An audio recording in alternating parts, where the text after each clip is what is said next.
is March 15th, 2025, 4:02 p.m. I just went and picked up the following sketchbook from Wet Paint.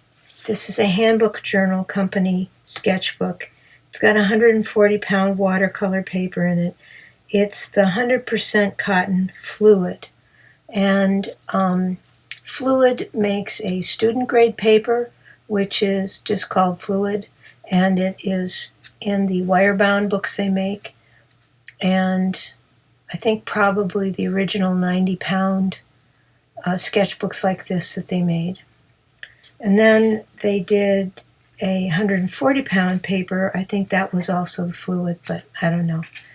I had a problem with ones I bought during the pandemic. They smelled funny. I wasn't going to get another one, but then a friend alerted me to the fact that this has Fluid 100, which is their 100% cotton paper.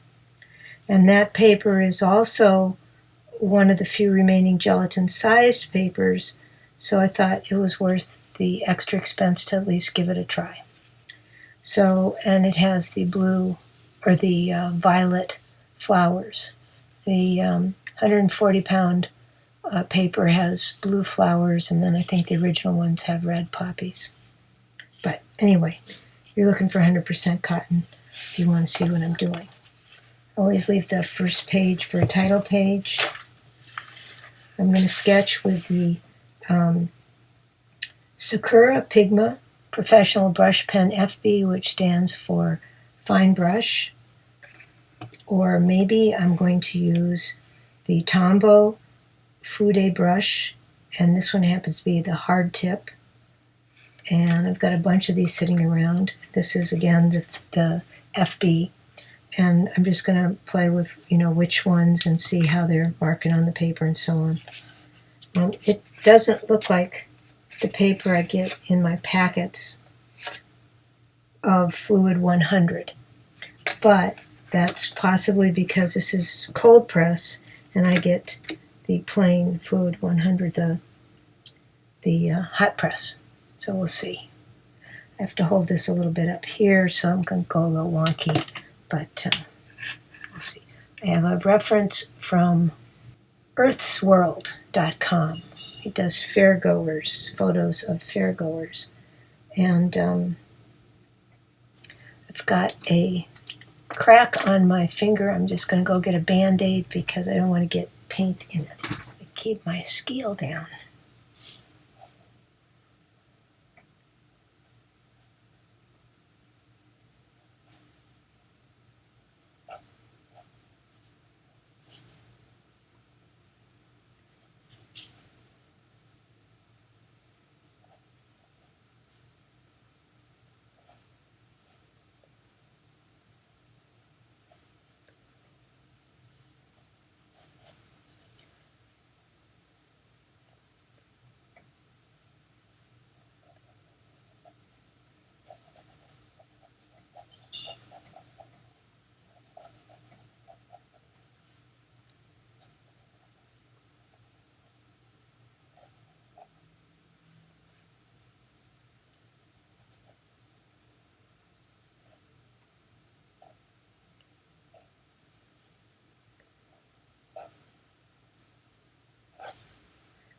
I've been looking for commercially bound journals again. If you're familiar with my blog at all, you'll know that I bind my own books. But recently, I had some paper I wanted to bind to H. Saunders Waterford.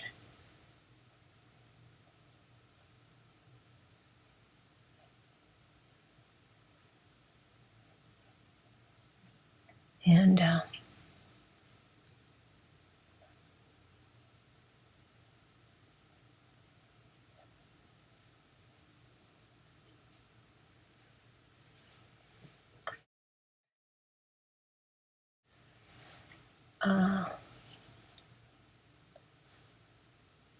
the problem I experienced was I don't really have a space to bind anymore. at my new location. I gave up. I have like a quarter of the space I used to have, so I don't have a big dedicated table. Some other issues going on. And so I was thinking about it and I think, oh gosh,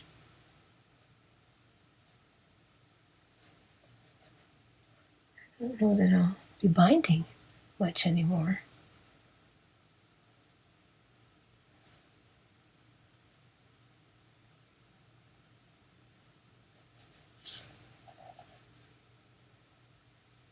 And so what kind of books will I be using going forward? And in the past, every batch that I did, I'd save a couple back for me.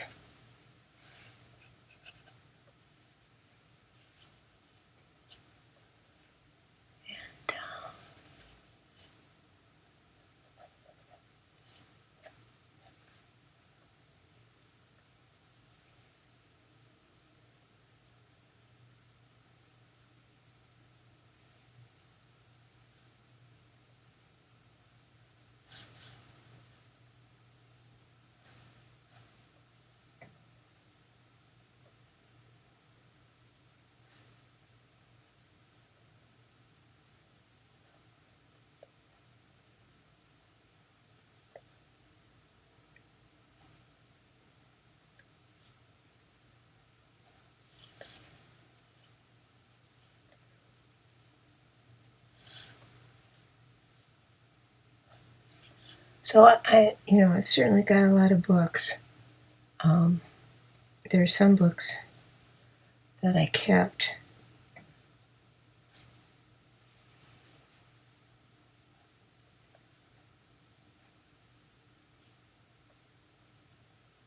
because they were unusual papers, which nobody but me was going to work on. And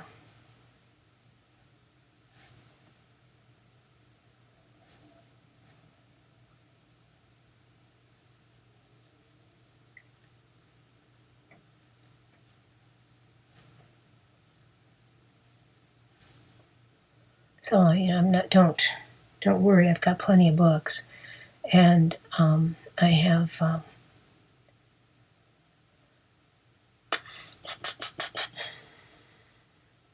But I have a lot of books that I made specifically because I've always been an in-person, outside sketcher, whether it's in nature, whether it's in the city. And I haven't been using any of those books during COVID and post because I've had these health issues. And I've got a bunch of those for when I do get back out and can work in the in real life, so to speak, in the midst of things. And so I've got a lot of books. But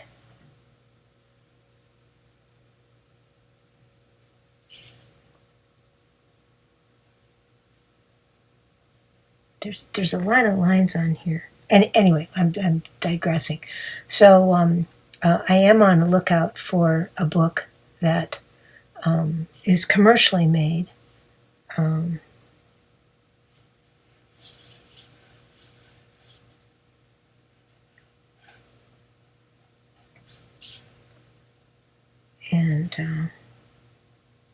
I think my binding days are coming to an end. But I did bind those books. I made 2 text blocks.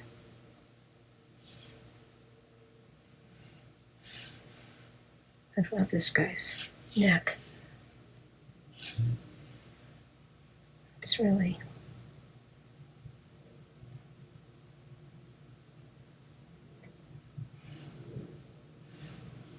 voluminous here.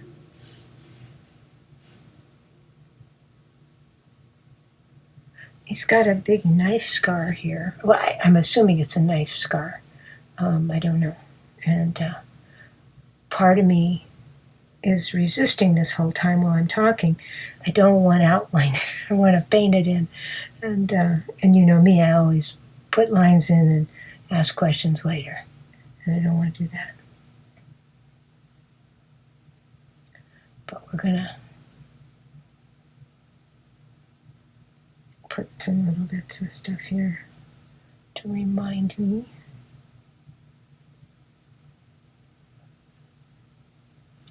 And he's also got a real big crease in his forehead. And we'll just leave that there. I should have left that out, but I couldn't resist. So I was resisting the other thing.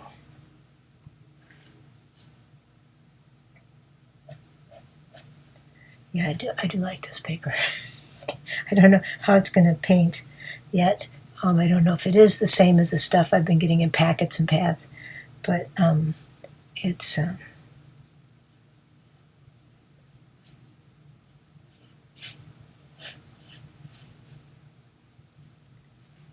don't know. It doesn't look high enough from this angle.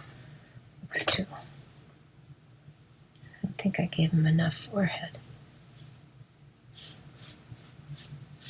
Go up with his hair then. Talking and not paying attention.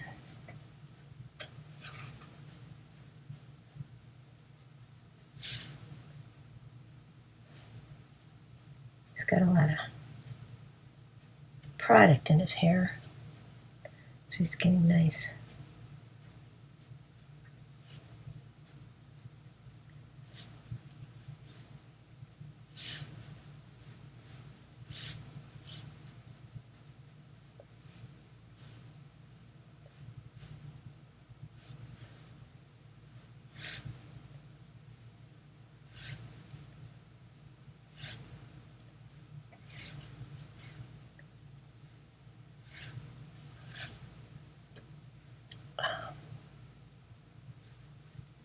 Thick lines in there. Let's put that ear in here before we go nutso.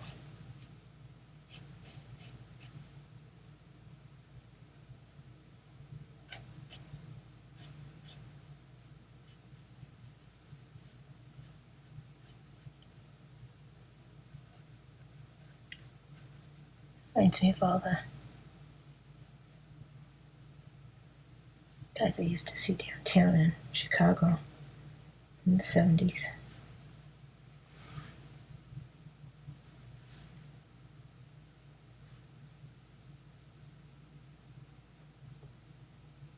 Doing different things.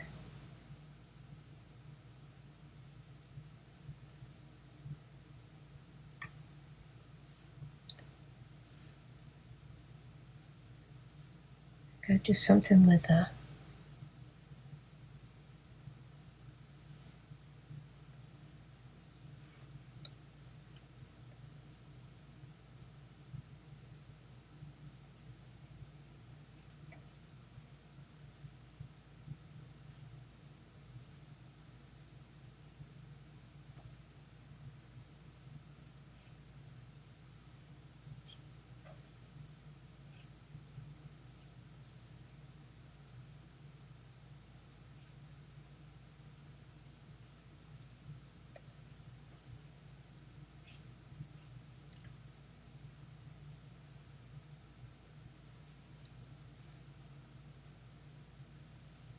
skin texture.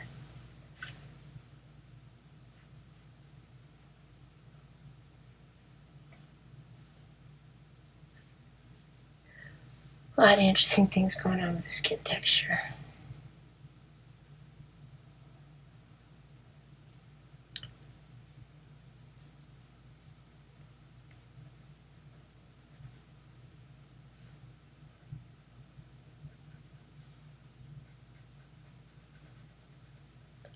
Try not to scribble. But the nice thing about this is there's a nice amount of drag, but it's also still a little loose. And I like that. So yeah, we'll see if it's advantageous for paint.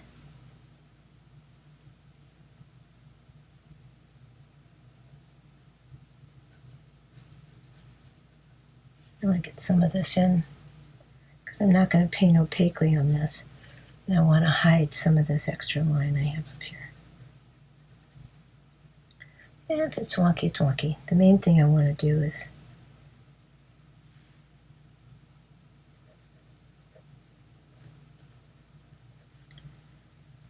test the paint.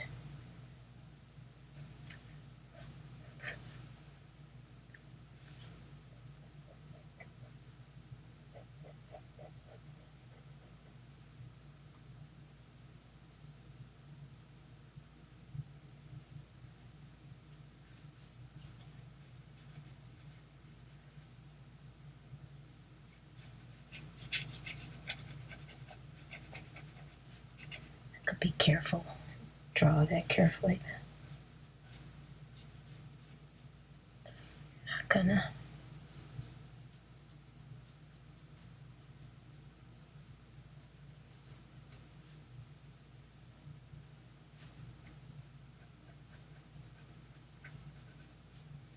Okay, let's do some of this down here.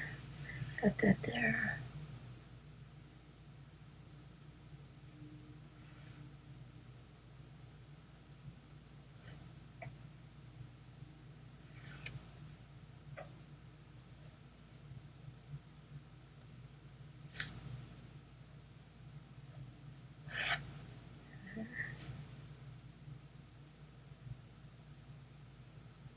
I'm gonna come over here.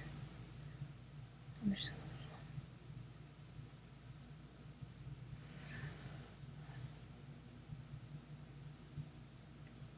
and then there's this.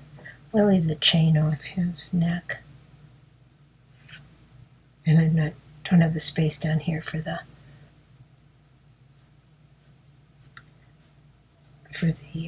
glasses. These on the shirt.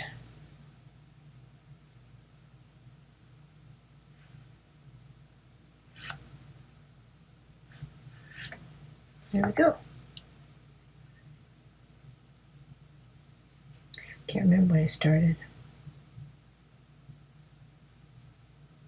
Drawing. And we'll book FD.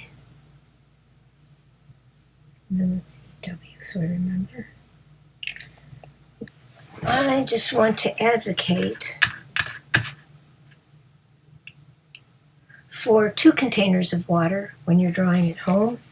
I only have one container, space for one container because of the tightness of space here under my camera. But I advocate for 2. One is always your clean water that you add to your paint mixes. The other is your water that you put in your, you clean your brush with. So you get into a repetition. You've heard me talk about that before.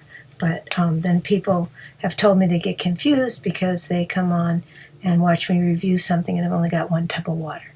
And it's just for space. If I'm not doing something for the camera, I've got 2 tubs of water, sometimes 3 tubs of water, but that's a hard thing to explain. And so, it's not a hard thing to explain, it's just weird. Okay. I've got a weird palette here that was put together with some leftover stuff. And, oh, this isn't the weird one. I like this one. Okay. So we're good to go. You'll see, it'll be off camera because I don't have enough space here, but it's, this is, leftover paints. I love them. Bit of white here for opaque stuff when I use my paints opaquely with just less water. Sometimes with making tints besides less water, I need to add white. So I've got that, but I'm not going to do that today.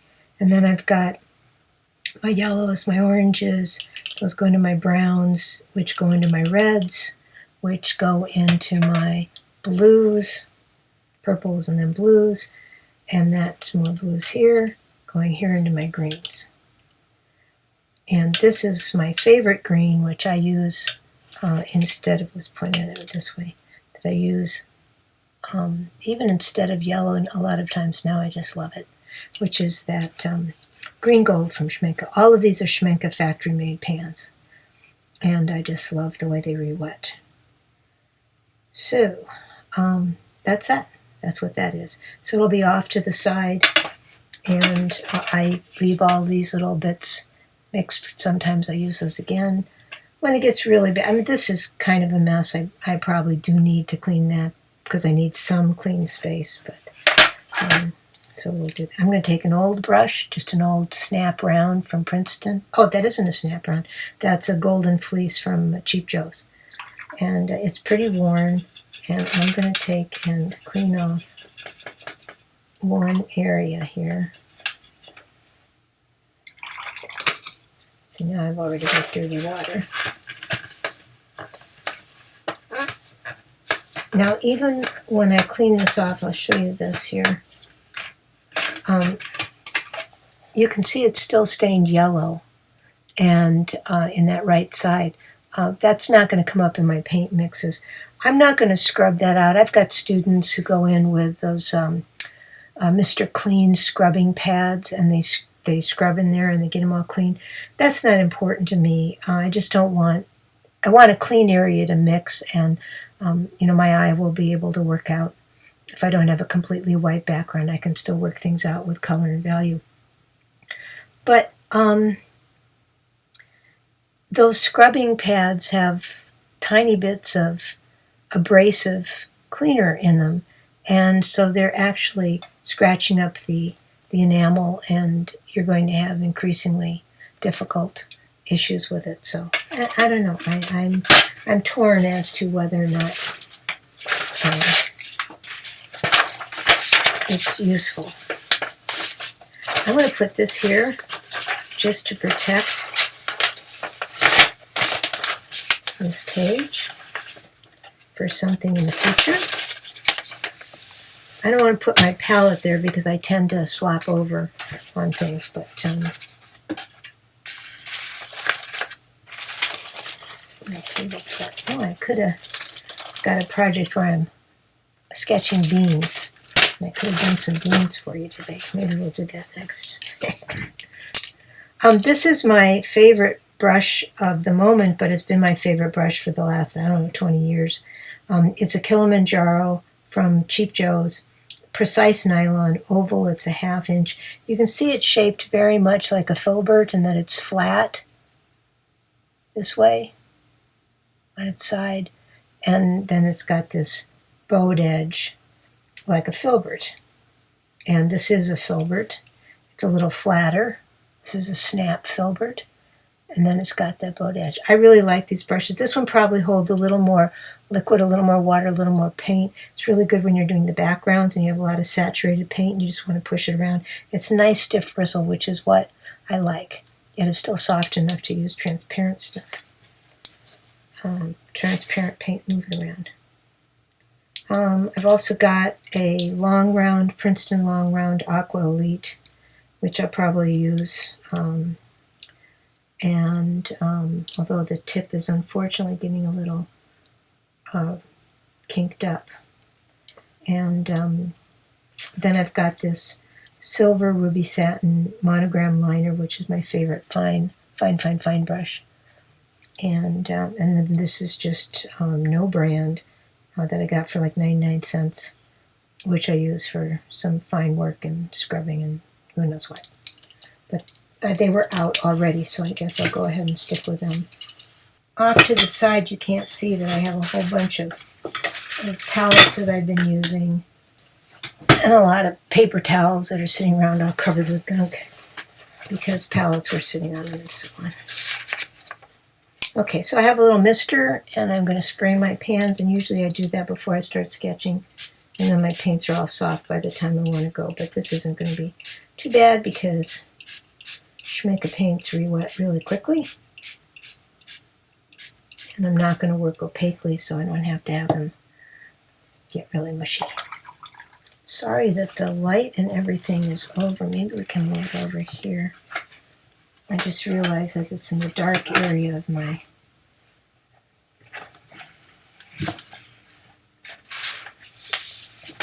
I can't change where my lamp is, but that's a little bit better maybe.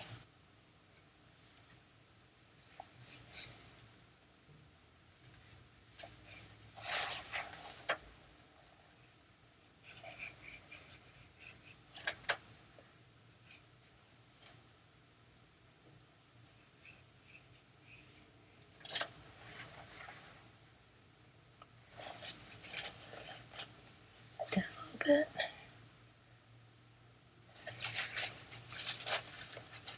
I like to put on and take off a lot of stuff. He's probably more tan than I'm doing,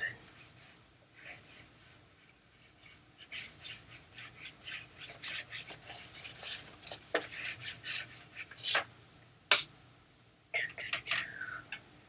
didn't make a big enough puddle. Story of my life.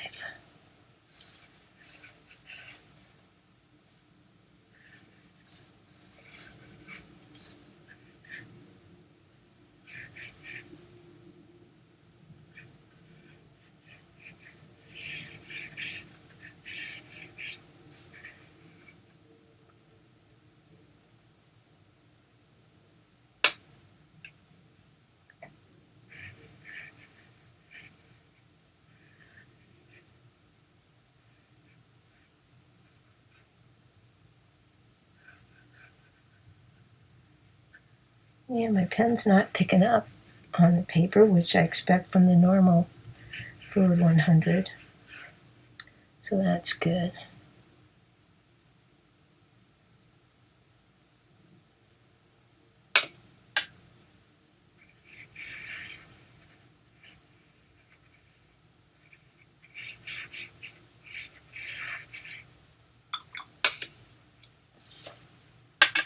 Just a little bit.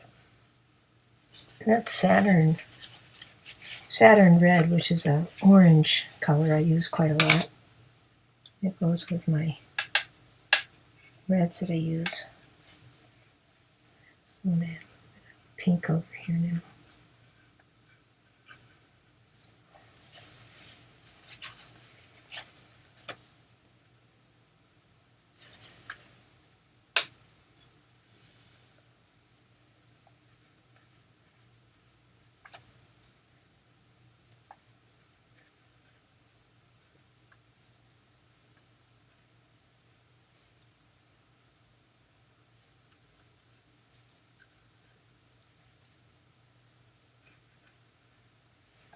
I'm being a lot less decisive and more careful as we're going along here because I'm trying to generate for myself a profile on what the paper is doing to the paint and whether I like it or not.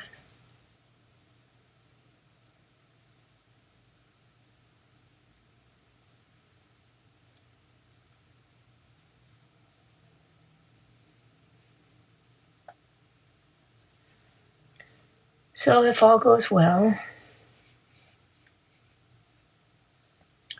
then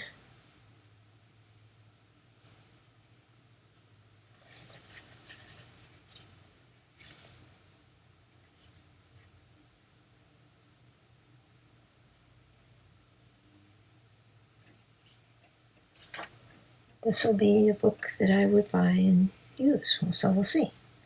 It is expensive.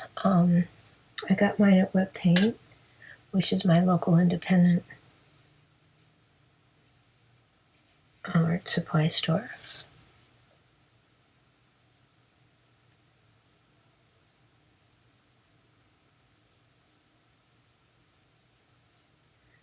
I like the red over the orange, like that.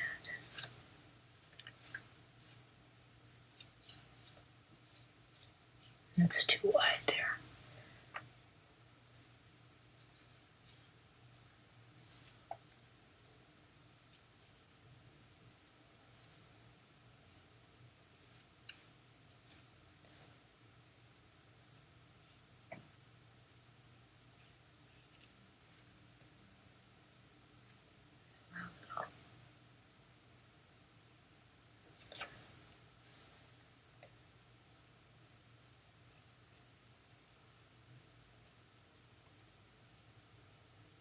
Got some skin damage. I don't know if that's from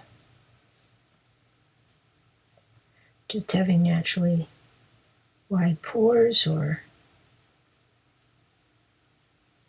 adolescent dermatology issues or diet. But I find that really fascinating in faces. So, you gotta paint what interests you, right?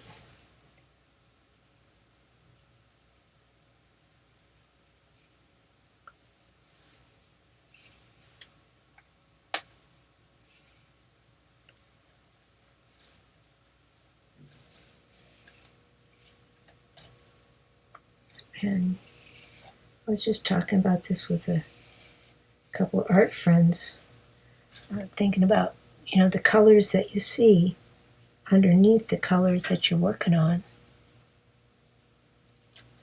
and how you layer them up. There's a bit of dust there. It's not just a matter of putting the same color in again.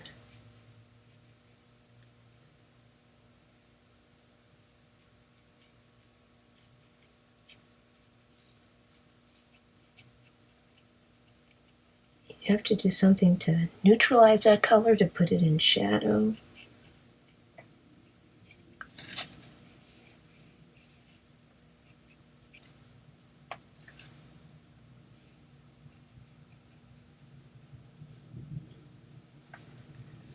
Or do something to it to give it the contrast you want.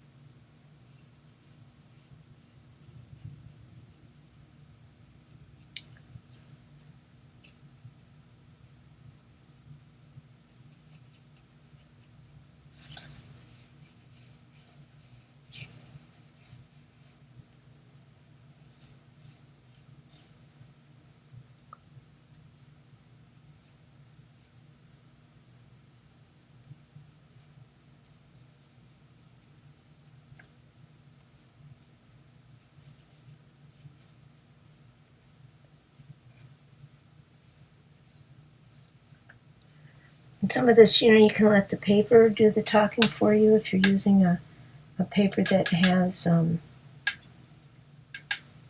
texture to it. You can let your dry brushing over something do that.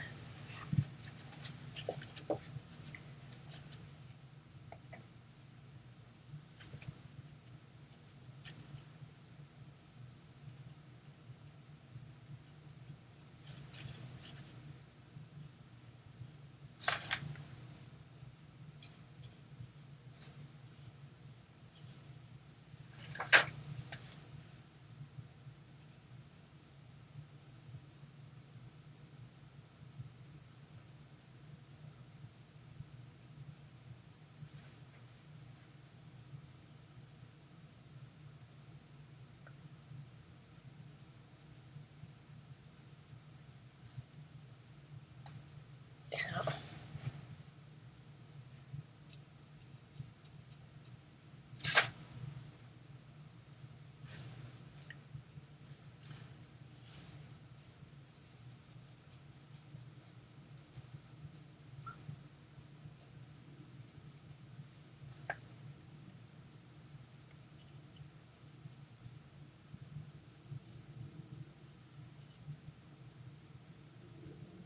anyway, so ask yourself, what are the things that I like to see in a painting? And then go and put those in your painting. Because if you like to see them, you're going to enjoy drawing them.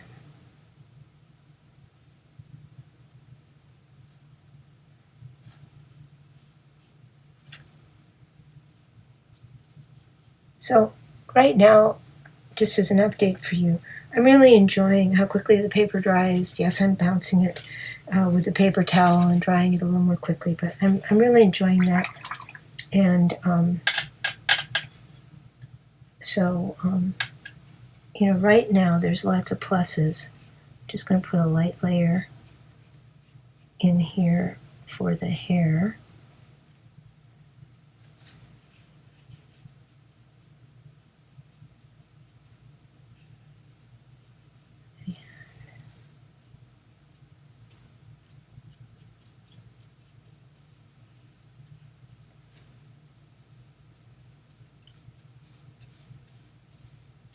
It's a bit of leftover paint. It's a blue mixed with one of my reds. Gave me kind of a purpley look.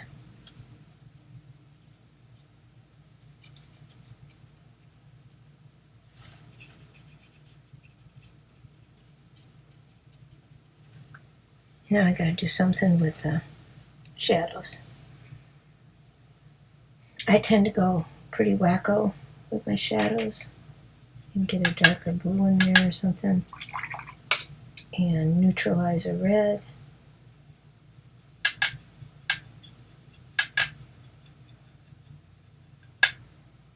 But he's got a lot of orange. So a lot of the darker areas are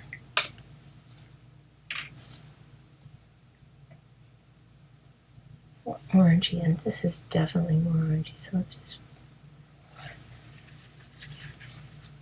that in there.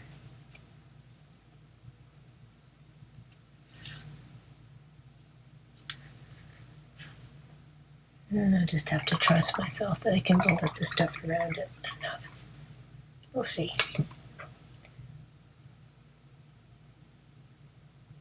I could have gone really light with some yellow up in here. If you see the skin tone that way, go for it.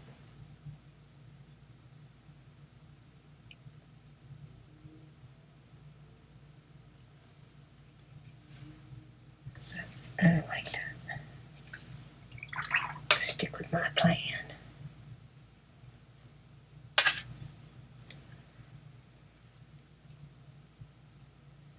So that's that neutralized red. Come up here.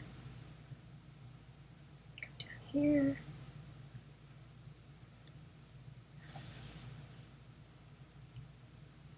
Up here.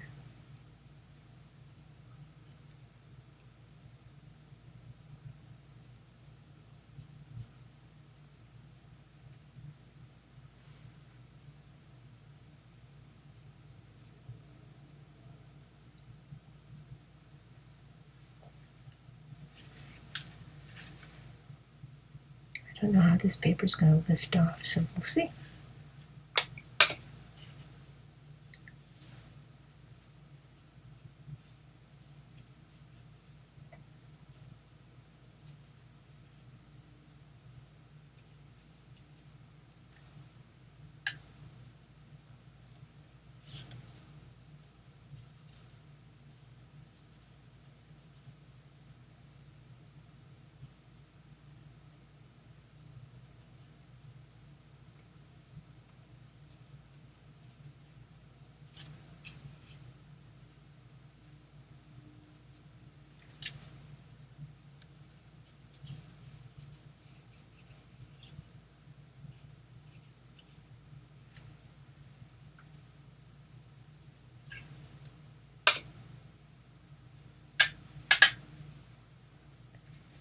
Get a little bit of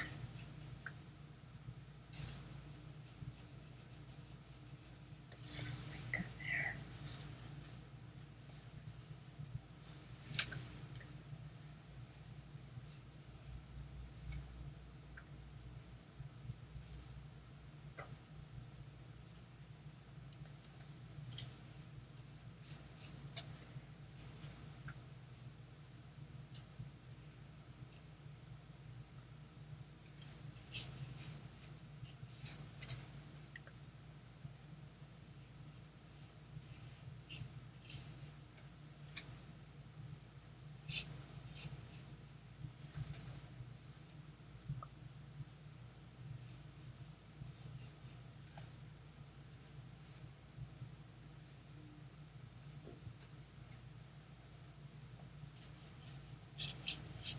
Just going to let the texture of the paper have some of that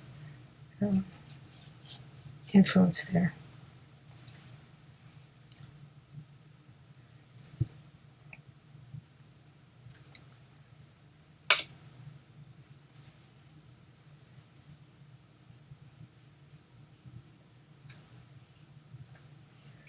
So I got to make a decision about the shirt, and I am going to put a little bit of, this is still the neck. I'm going to put a little yellow in there.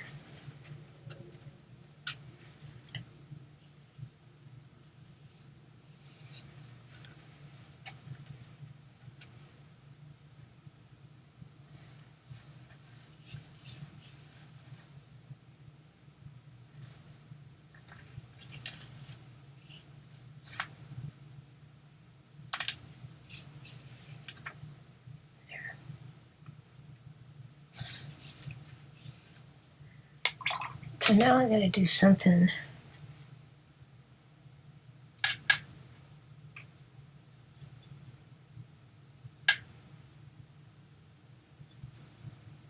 with the nostrils. You don't want to make the nostrils really dark. This one should come down here.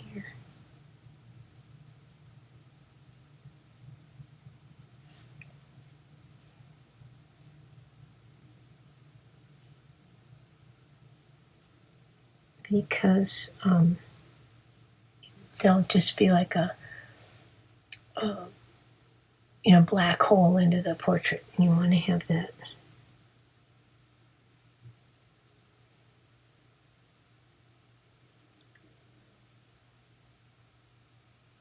not drawing all the focus.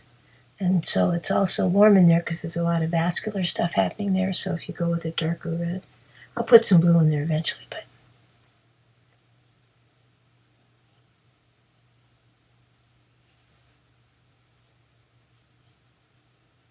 makes this kind of maroon color.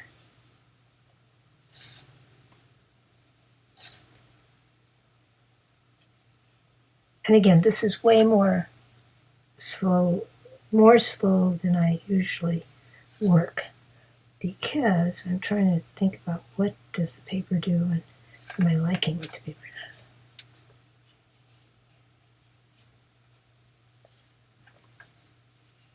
And so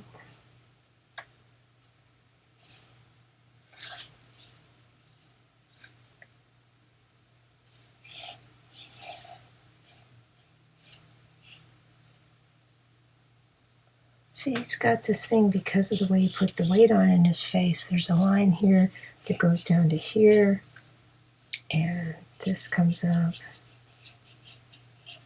And so we can put some texture in there using that paper.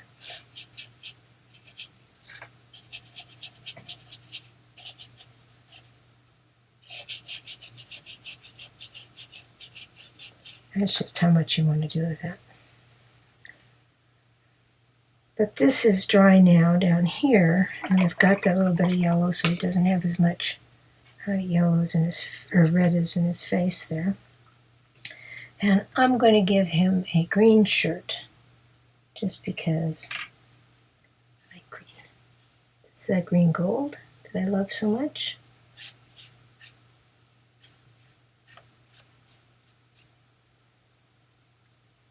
And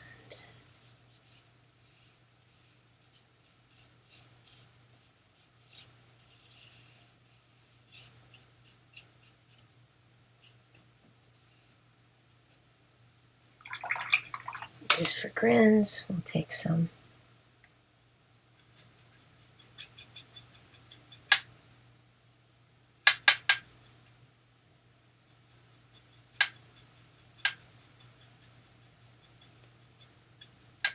teal and some cool red. And we'll put more of that up in here.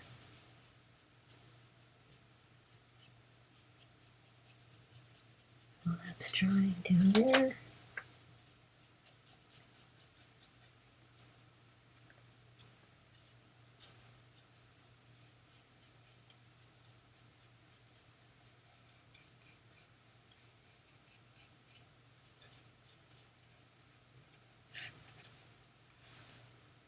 some color in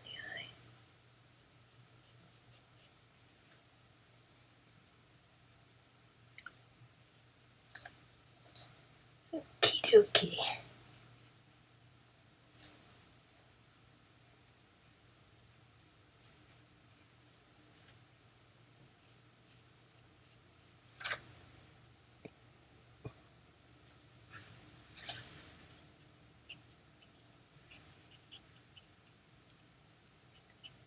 I'll put some non-ink stubble around.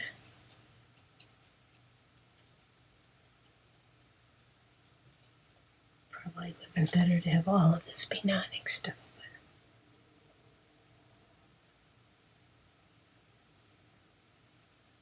This extra long brush round with the longer point is really nice for that kind of stuff.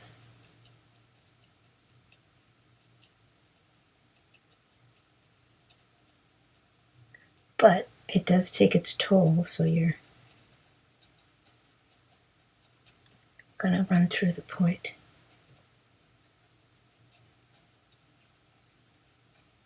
If the other stuff is dry underneath, then usually you can get by with going ahead and putting the other stuff on. If it isn't totally dry, it'll push the other stuff away.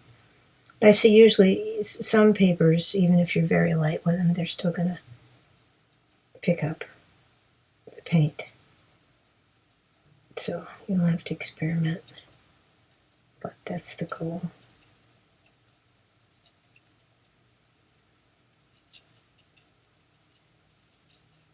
The thing here is not to put every single, I don't just do that anymore, that hyperrealism. So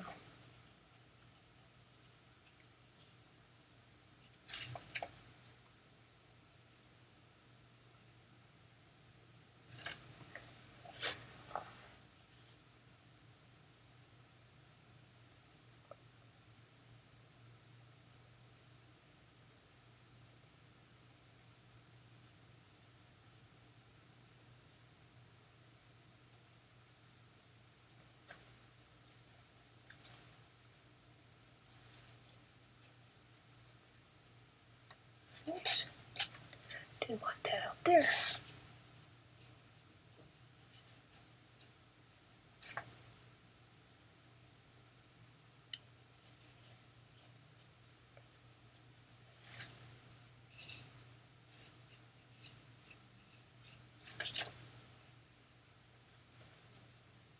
It's got the shadow underneath this much there.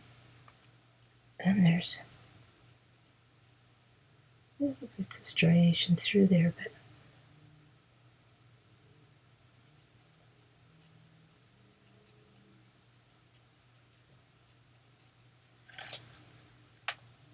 space on the other side. Not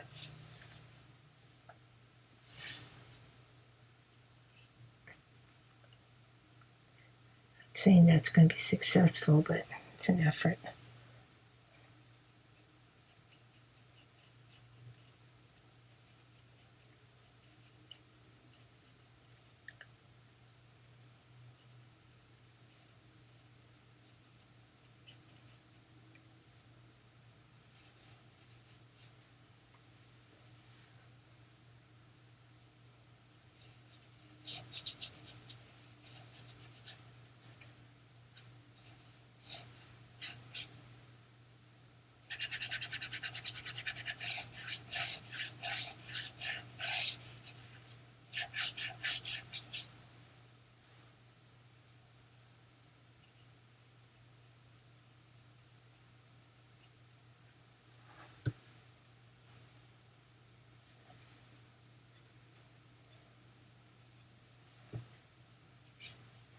Too much. Too much.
Neutralize bone there. Make it a little bit darker.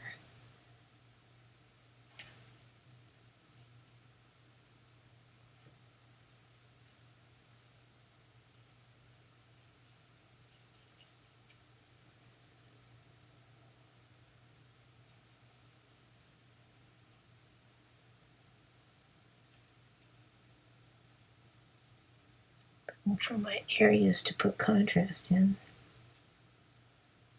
That side of the scar is orange shadow.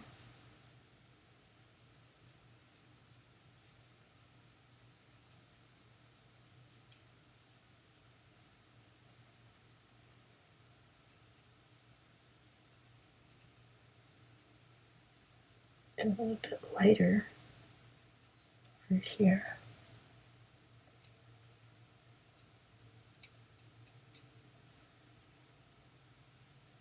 Not really reading like a scar, but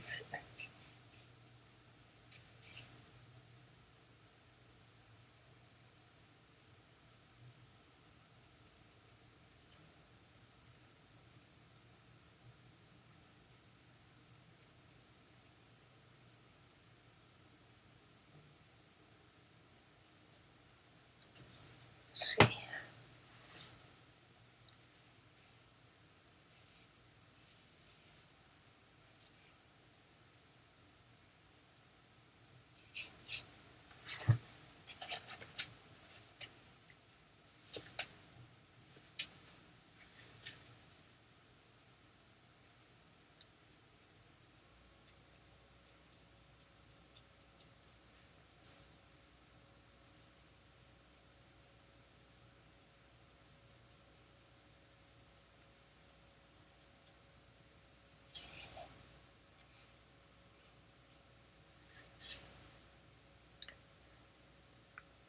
Okay.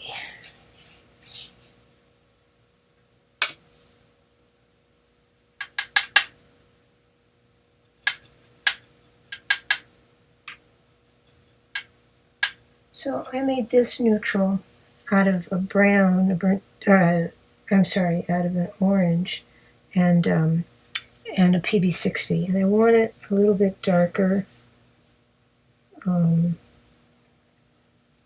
to really go in and do my last bits of contrast, but it's going to take a little bit of build up.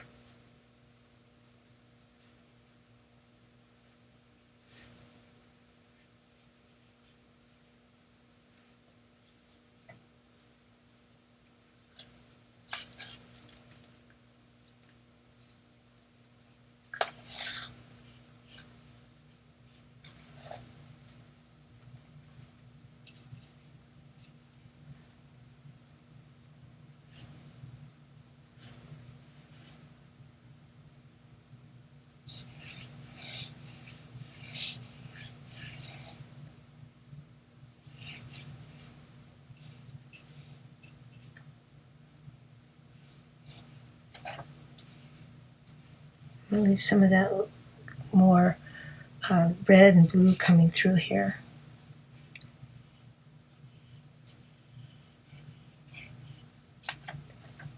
This goes all the way up here.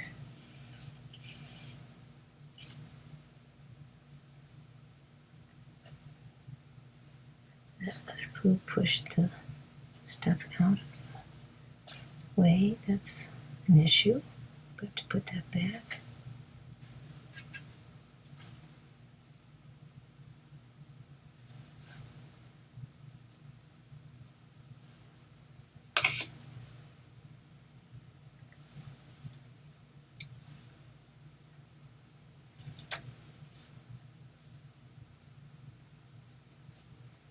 And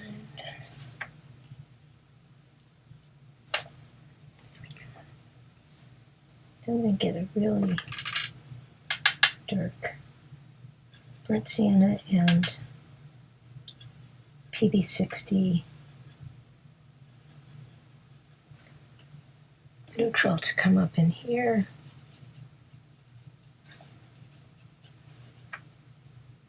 It'll dry down a little bit, but we're getting closer to the contrast I want. This is working how I would expect a reasonable quality paper to work as far as the way I like to build up colors, so I'm not unhappy.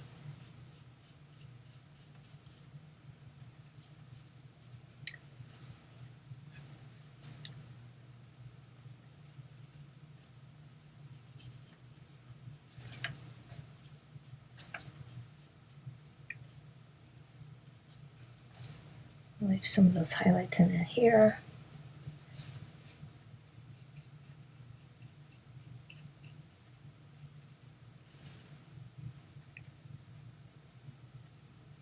I might get out the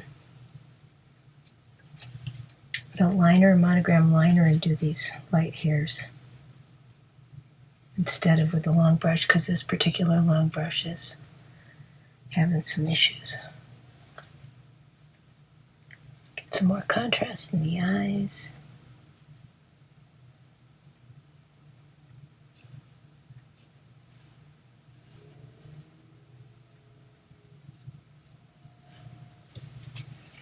That much there.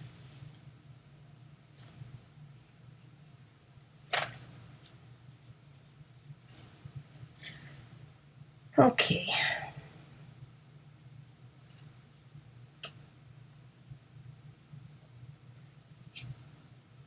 Turn this into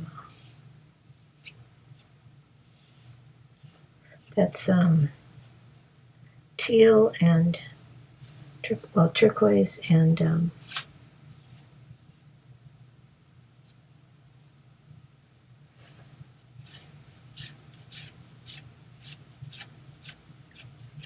warm red.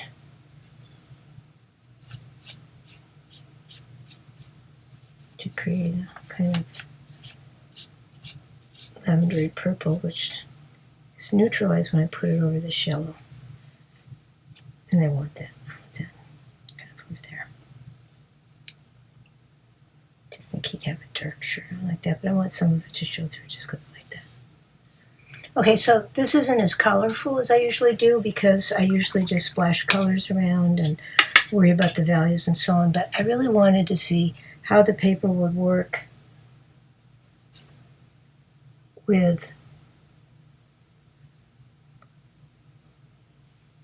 the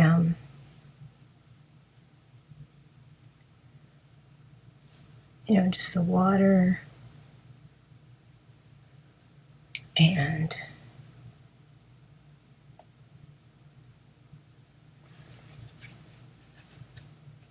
my brush strokes, all that good stuff, and textures. So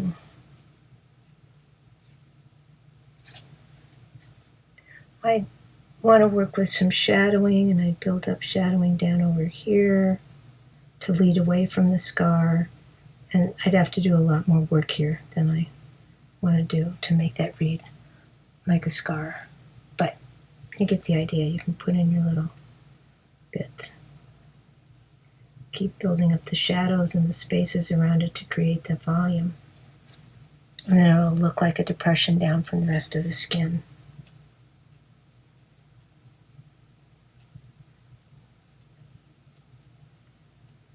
This being leading up. And this way. Oh, I didn't finish the mouth. I want to finish the mouth a little bit.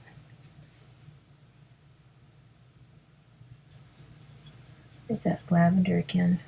Get some of that on here.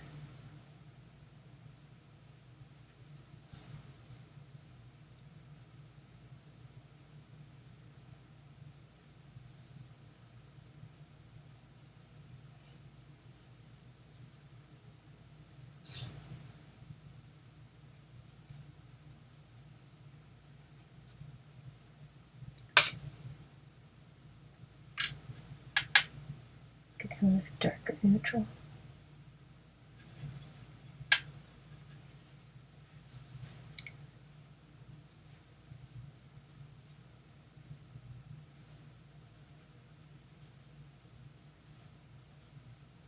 I like to have more contrast up at the eyes, but there's a definite contrast down here.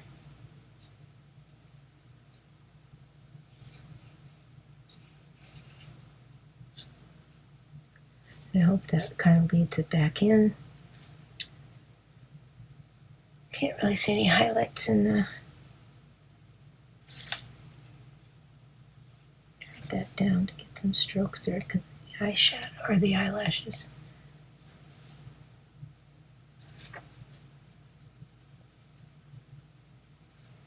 Okay.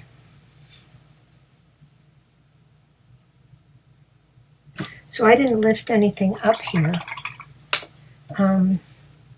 but I'm just going to see, where'd my brush go? Here's a little brush I wanted to use for lifting things if I had to lift. And it seems to me it could be lighter right here. So I'm going to wet that with a smooth motion, clean water, clean brush, and then I'm going to pounce it off. I'm going to clean my brush, and again, you want clean water.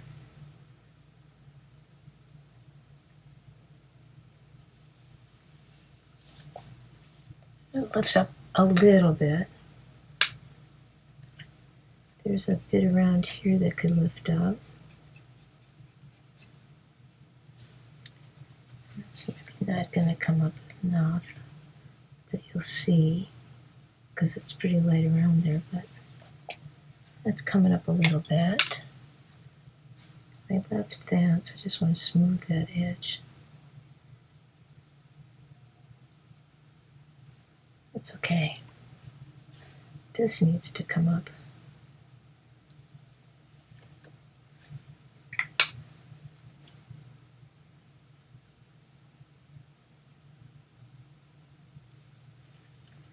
I got my dark picked up when I did that, so I'm going to put my dark back in that nostril.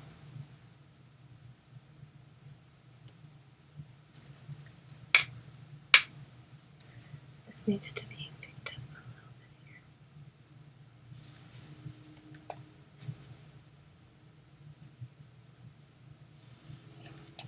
here. Remember, some colors are going to be more difficult to pick up because they stain the paper like right away. And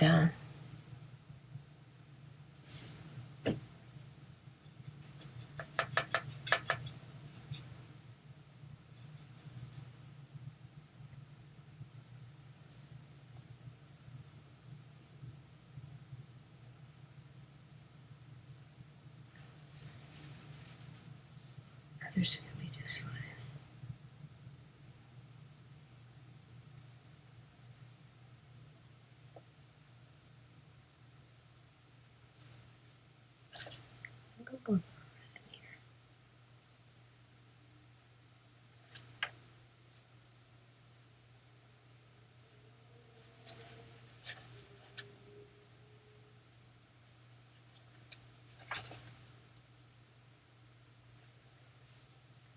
Okie doke.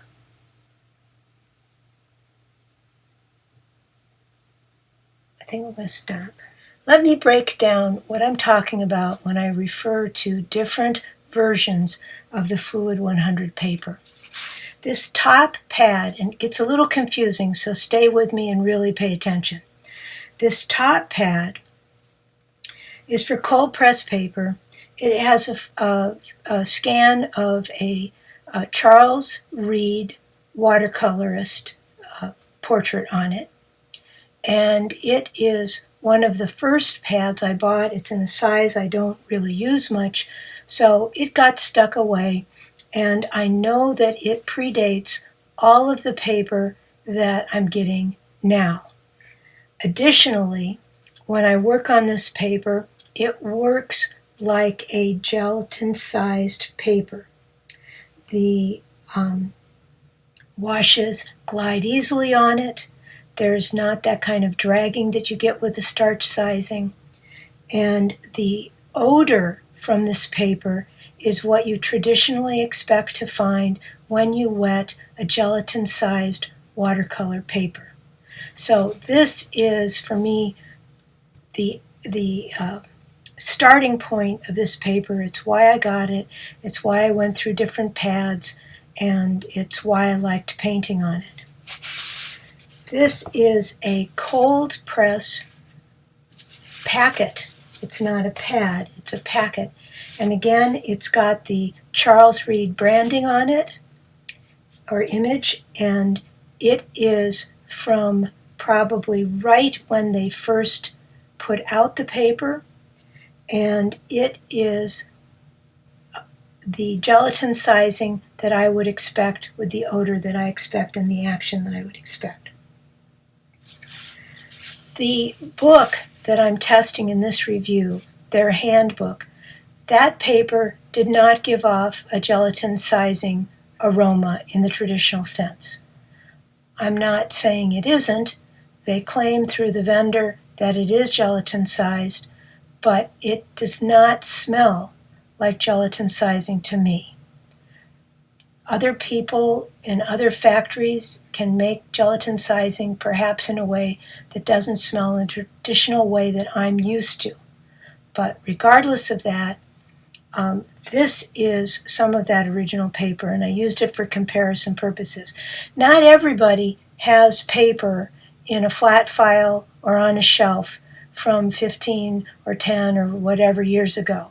And so I'm in a position, not only do I really notice these things when I paint, and I'm very olfactory oriented, but also I have essentially things that I can go back to and test my perception. So that's what I did, and we'll discuss some of those. This is a slightly newer branding. It doesn't have the Charles Reed stuff on the front, although I don't know, maybe this is, oh no, it's Noel Thomas. I purchased this on 3/27/25. Here's what happened. I bought the handbook journal that has 100 Fluid 100 in it. I was told that was gelatin sized, just like the Fluid 100 paper has been in these packets and pads. I came home, tested it, didn't smell like gelatin sizing, didn't work like gelatin sizing. I called the people at Wet Paint. They confirmed to me that their vendor was telling them, or supplier was telling them, that this was gelatin sized. I told them that because the book was giving me a headache, I was going to return my 2 unopened books, and of course there was no problem from their point of view. They were happy to take those back. And I said, what I want to do is I want to buy some Fluid 100 that you have on your shelf, as long as I know it's new paper. I have old paper that I can compare to, and I need new paper. When I got there, the person I was talking to on the phone was busy, so I went back without any direction. The shelf was a little messed up. They were low on stock for Fluid 100, and this was the only pad I could find. I prefer hot press anyway, but it was the only pad of Fluid 100 that I could find, but it didn't have the new post-COVID, most recent packaging, which is what this has. I got it in the hope that it would be gelatin sized in the way that these are gelatin sized. I have tests done on this, in particular a woman with really large 1910 hairdo, okay? So when we get to that in the video, you'll know what I'm talking about. That's from this pad. It has newer branding than the Charles Reed branding, but this paper is also not what I would consider gelatin sized. It at least is different from this earlier version, and I'll talk more about that. So you can't just avoid this packaging, go to some place where they have stuff on the shelf and, think that you're going to get this old stuff. Chances are anybody who's been stocking it has been selling it like Wet Paint has. They told me that specifically there was nothing that predated COVID on the shelf. I'm using COVID only because when COVID hit, I didn't go to the art supply store. I was in the middle of a 4-year move. Well, I was at the beginning of a 4-year move, and I had a lot of paper stock, and I was just using what I had on hand. So I've got stuff that I purchased before COVID, and then I've got other stuff that's happened afterwards. And And that's how I'm helping keep myself straight on this. But also, there's the branding and the fact that I didn't use this and it was in the flat file. And I know it was way, way, way before COVID. It was when it first came out. Okay? This is the new branding that they have. I think they're sort of linking it with the books because they have poppies on them. I don't know what the rationale was behind this. They do not say anywhere that it is gelatin sized. They just push that it's 100% cotton and that it's fluid, of course. And I tested this, and this is definitely not a paper that I would use going forward. It's very draggy, and you'll see examples of that. So before we go into the actual painting examples, let me just remind you, this is the way the current branding looks. Different pads may have a different arrangement, but this is the way the new branding looks. This might be what you find on your shelf, and I would not buy this for anything but pen work or gouache. You'll see in a moment. I did have some luck working in gouache with this, but this is not what was first released as Fluid 100. This is the old branding. I think on the hot press they had a different drawing, and it may have been this drawing on hot press. And that's something to remember, because if you've got new paper with this on it or more recent, it's not going to be like this either. Okay? So again, this is the old branding. This definitely was gelatin sized. It has the traditional odor. It's wonderful paper to work on. And I'll be using my 5 remaining sheets to do something I really want to do. This is intermediate branding, and it is, to my mind, not working like 100% or like a gelatin-sized paper. And this is the new branding, and it doesn't work like a gelatin-sized paper to me. And I'll break down the things that they're good for. You may still want to use this paper. You may really enjoy the way it works. But for me, this is not a paper that I will be purchasing. And anything that you see on my website or my Instagram will be stuff on old Fluid 100. Okay? Just want you to be clear and have some idea of what you're seeing in the store so that you know what you're purchasing. And now we'll talk about the specifics of my tests. One more thing before we get into talking about this painting experience and other painting experiences is you might wonder, if you're new at painting or maybe you've never thought about paper before, why is this such an issue? Why is there a change in the paper? What's going on? And the thing you need to realize about paper is that it is very dependent upon the water that's used to make it, the fibers that are used to make it, and the sizing that is used to make it. And when you make changes and shifts in any of those things, most recently because of economic forces and some move to the vegetable sizing for various regulation reasons, you see a change in the paper. Maybe none of this matters to you. Maybe you don't care about gelatin sizing and the smooth washes that you can get with it. Maybe none of that matters. But the reality is, paper is often sold to you as a heritage thing that is built on tradition, and they're changing that tradition all the time. And you need to be aware of how those things are changing so that what you're paying for is really what you're getting. And that's why I make a point about this. The second reason I make a point about this is I am olfactory oriented, and I love the smell of gelatin sizing when I'm working on a paper. I love the action of that sizing with my brush and my paint. And that's all part of my painting experience and has been since the 1970s. So it's very difficult for me to let that go. It's also something that traditionally has been on the paper for hundreds and hundreds of years. And so I really think it should be difficult for all of us to let it go.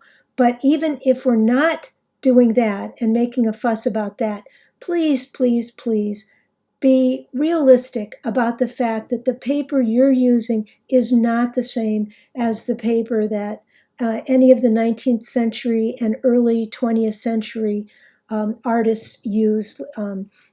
Any of the Victorians, Sargent, just all of those people were using a paper that is arguably vastly different from what's available now. So now let's break down what's going on in this Fluid 100 sketchbook, the paper and how it works. Here's a pan through of some of the details of the piece I did in my demo so that you can see the strokes and the textures. What I liked about the paper in this book is that the paper took my favorite Sakura Pigma Professional Brush Pen very easily, and I could get nice strokes, and it had just the right amount of drag on that pen for me to enjoy doing that. It was a paper that dried quickly. I do tend to minimize my water content in general, but compared to other sheets, it did dry quickly so I could move on to the next phase quickly. Paper doesn't feel or smell gelatin sized to me. I'm sure there are ways to make gelatin sizing that are less amenable to painting on and less pleasant to smell. If this paper is gelatin sized, it is not the same paper I bought when the paper was first released in those pads that I've showed you already. I still have some of that paper which you've seen, and I've compared it, and I'm going to discuss in a moment those comparisons. I have the following problems with this book. There's a chemical odor that was slight after I ripped the plastic covering off of it. But after an hour working with the book, I had a growing headache, and I think that's related to the binding. The book came out of the packaging with glue dribbled on the foredge and the tail of the book block. That's not normal. That's not tidy bookbinding. I had to pick these clumps of clear adhesive off of the foredge and the tail edge of the book. And I think that they, in some way, were probably some of what I was smelling. It did damage the edge of those pages, and I don't care for sloppy bookbinding. When the book came out of the plastic wrapping, the cover boards began to warp. This is seen in the front cover of the book, and it is something that happened overnight. It rose an inch of gap yawning between the base of the text of the cover and the top of the text was an inch gap. And that is, to me, an indication that there was something wrong with the grain direction of the materials they used to make the cover. This did relax to 3/4 of an inch over time without anything waiting on it. And the friend I gave the book to, who is not sensitive to smells, says that she was able to flatten the book by attaching a heavyweight sheet of watercolor paper with the grain going in the opposite direction to the curl, and everything's fine now. Again, I think this is sloppy bookbinding. Additionally, this is an expensive book. I think it was close to or over $60 for a smallish rectangular book, and that's a lot to spend when you have quality issues in the binding. These are my control test images, and you can see as I'm talking, you can read my little notes. On the left is the old branding, but a recent batch. And that is the stuff that had the blue cover.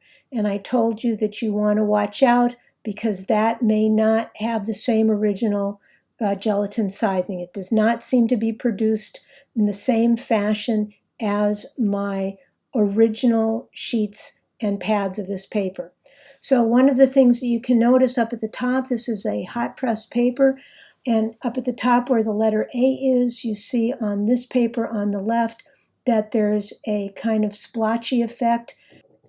This looks to me like there's a problem with the sizing or the paper itself. Something is seeping through the sizing or attaching to the fibers in a way that you're getting these little clumps.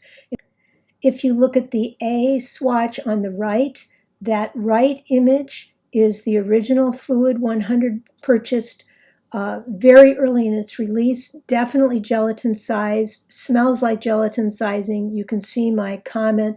I made that because I kept calling out to my husband, whose study is 2 rooms away from mine, that it was really a lovely odor that was coming off the paper. But the filbert up at the top, you'll see my wash is fine. Don't compare filberts on these 2 pages because the filbert strokes on the gelatin sized paper I re-scrubbed through, and so it's not a direct comparison. And also there's a Rito there. At letter B in both pieces of sample art, you can compare the laying in of a wash. On the left, which is the new paper, it is very draggy. You can see that from my edge. I'm having to really push the wash to move it along. On the right, where you see the B, where I've laid in the wash, it smoothed on easily and flowed carefully over the paper. You can also look and see at D on both faces.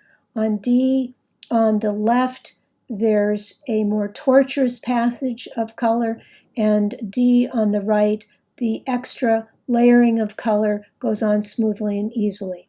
In C, there's the most clear difference for me is that with the same amount of water control and issues, when I'm trying to put in additional hair strokes on the beard on the left, which is the newer paper, then I'm not getting the crispness that I'm getting on the right image, where the edges, everything is staying crisp as you would expect things to stay on a gelatin-sized paper. And remember, that is the original sheet of paper. That is what drew me to this paper in the first place. So here's a one-to-one direct correspondence of trying different things and showing you that they are not the same. There's also a vibrancy in the laydown of the color that is present on the right, where it is definitely gelatin sized, and that vibrancy of color is absent. Same artist, same methods, same amount of color lay in, and it's just scrubby and dull on the left side. This is also from the new pad, which is not behaving in the same gelatin-sized manner for me. This is a quick sketch I did, and what bothers me about this is that the ink line, I use the platinum carbon black in my dip pen, and that is an excellent ink for using under watercolor. And what happens here is you can see in areas I've pointed out, like in the ear, the line fuzzes as the ink sits. This all happened before I applied any paint. This is not a paint-related thing. This is an ink thing. The sizing is allowing the ink to absorb inconsistently into the paper so that without anything else happening to the ink line is fuzzing on the paper. Before you add any watercolor to it, the ink line has fuzzed. And that's not what you want with a dip pen. You want those crisp edges because you're working to cut the ink lines into the paper with your thins and your thick strokes. And to have something fuzzy like this, you can see it also on the back of the shoulder and around the collar. So that's all before the ink was put, or all before the watercolor was put down. You'll also see at the bottom left near the bow tie, there is a fault in the sizing. So this is something that is happening at various places on the paper. This is just a couple of quick test strokes on a page from the large pad that I talked about initially, which had the poppy branding. This is the newest paper, and it is what you feel is the same paper, what I feel is the same paper that's in the book with the Fluid 100 labeling. You can stop and stop the screen and read my notes. I'm not happy with this paper. I would not recommend it, and I'm not going to buy it, and I'm not going to buy the books because of this.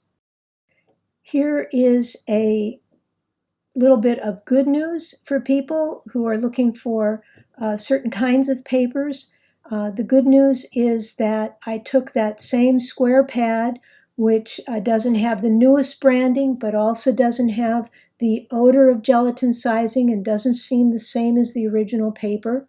And I drew something on the other side of this sheet. It was on the block, so that was the top side of this sheet. And I wasn't really happy with it, and I flipped it over, and I worked, and you'll see it tore when I tore it off the Easy Block, but that's always been a problem with me with the Easy Block. I flipped it over. I quickly did a sketch of this woman from the 1910s and her big, fabulous hairdo, and I painted in gouache. And on the other side of this paper, it's still a hot press on this whole pad, but there's a feltierness to it or something, and it just seemed to want to grab the gouache in ways that I enjoyed. So if you want to use the back side of the sheet, that might be fun. The paper in the book is the 140-pound cold press, so there is a texture to it, and some people might enjoy working in gouache on that paper. I didn't find the cold press paper texture on either side of the sheet to be fun to work with. I'm going to end my discussion of this paper with two sheets that I know are gelatin sized and are from my original pads, and with which I have had fun painting in my regular way and experiencing the paint with the gelatin sizing.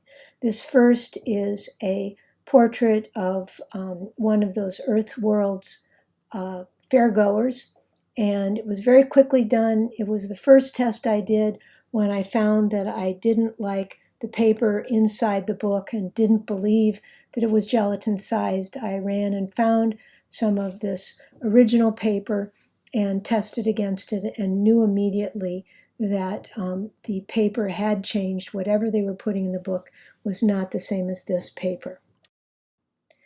And I wanted to look back at a painting that I did in 2020 on some of the Fluid 100 that I know was definitely gelatin sized, had olfactory verification on that, but also had working capability on it. And I wanted to look at this picture and talk about it because this is really a painting that took a beating. And the paper that was in that book and the new pads does not take a beating like this paper did. This painting is mixed media. I did some initial drawing on the paper, and then I scribbled with various gel crayons and washed them. You can see in the cheeks where that hot pink is, and then rethought that idea and put in other colors on top of that. And I was working with some gouache, but mostly with watercolor that I was using opaquely, which means had very little water mixed into the pigment and was using it as a very thick paint. And then if you look at the left side, our left side of the painting, you can see that it's going into the background. And one of the things that happened there is I reworked that area. There's actually a video of me that I shared with my Patreon students. I reworked that area multiple times to redraw that part of his face to get it to work and be correct and to get the kind of feel that I wanted in the portrait. And the paper held up to that. The paper was sized sufficiently that it could take that beating. In the background, you see several layers of Holbein gouache that were added to the background First, I think it was a yellow, then I added the red, then I added the blue at the very end.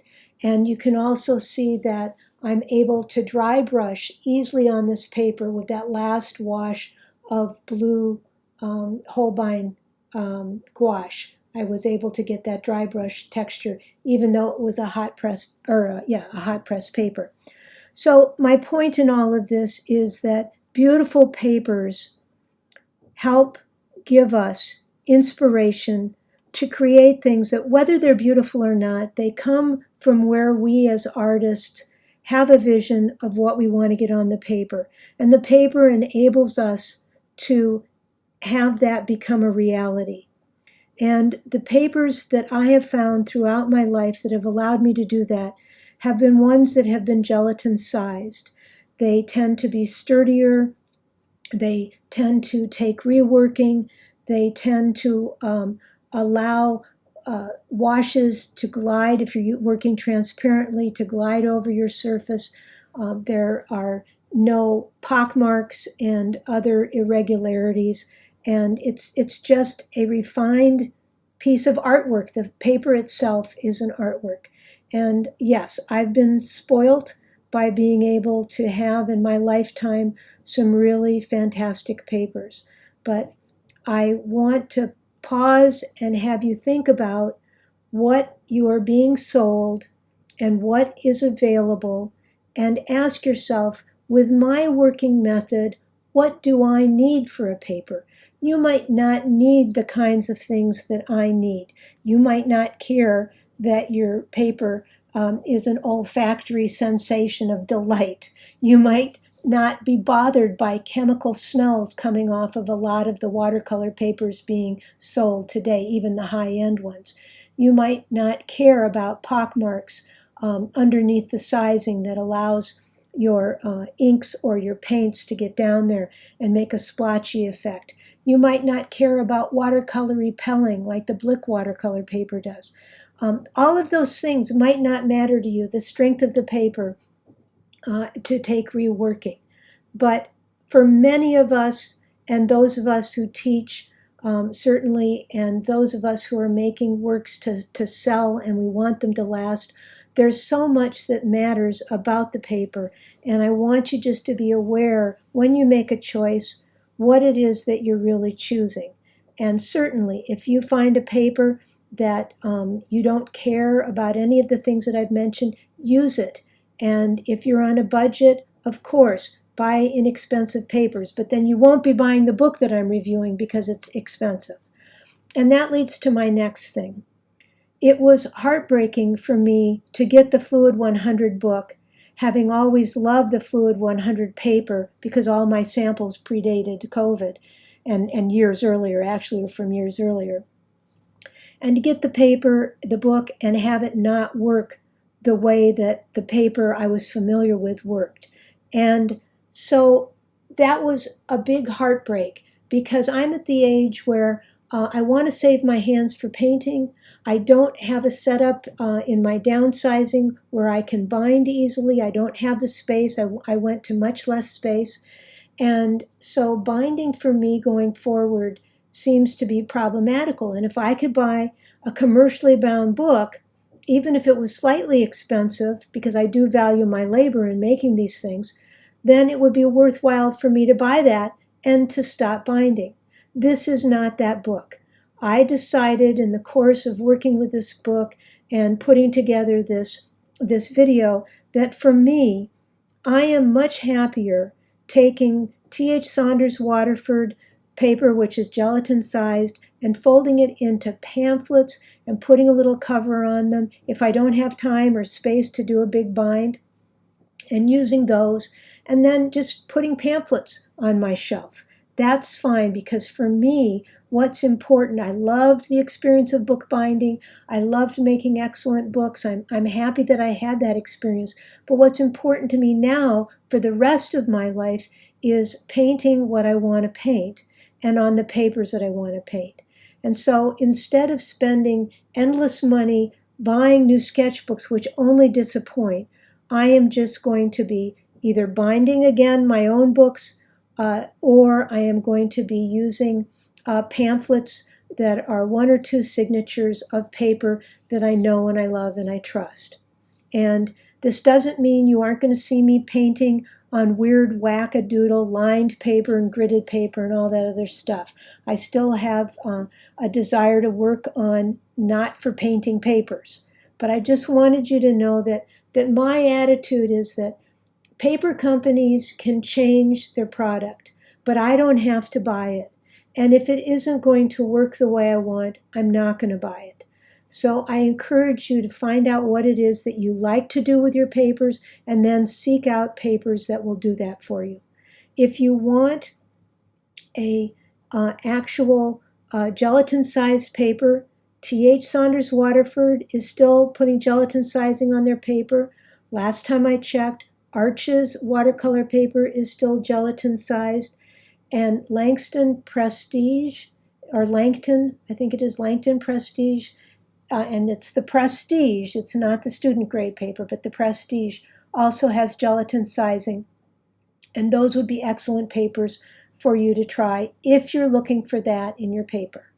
I hope this has been helpful. I know it's been long, but I wanted to be very detailed because this has been a real change for me as how I look at the paper offerings and what tolerance level I'm going to have with paper companies going forward. And it's pretty much a low tolerance. Anyway, I hope you get some sketching done today and some painting, and I hope that you find a paper that really allows you to make the kinds of images that you want to make. Take care. Bye-bye.